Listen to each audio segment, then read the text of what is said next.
In this class, we'll learn how to import media files in DaVinci Resolve 20.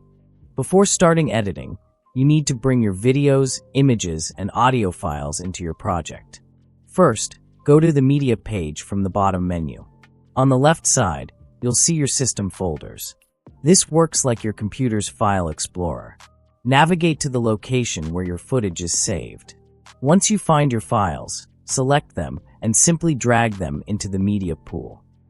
When importing for the first time, DaVinci Resolve may show a message asking to change the project frame rate to match the media.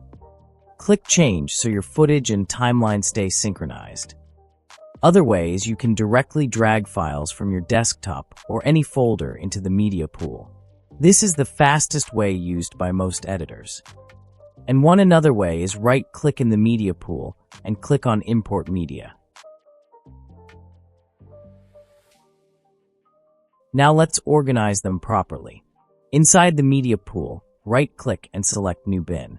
Bins are folders used to keep files organized.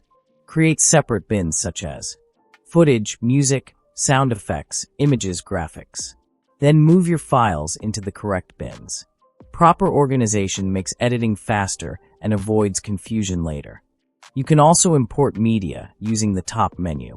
Go to File, Import Media. Select your files and click Open. All methods work the same, so use whichever is comfortable. To preview any clip, just click on it in the media pool. The preview will appear in the viewer window, where you can play and check your footage before editing.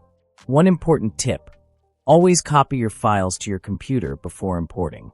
Avoid editing directly from external drives or USB devices, as this can cause missing media or lag issues. That's it. In the next class, we'll place our media on the timeline and start basic editing.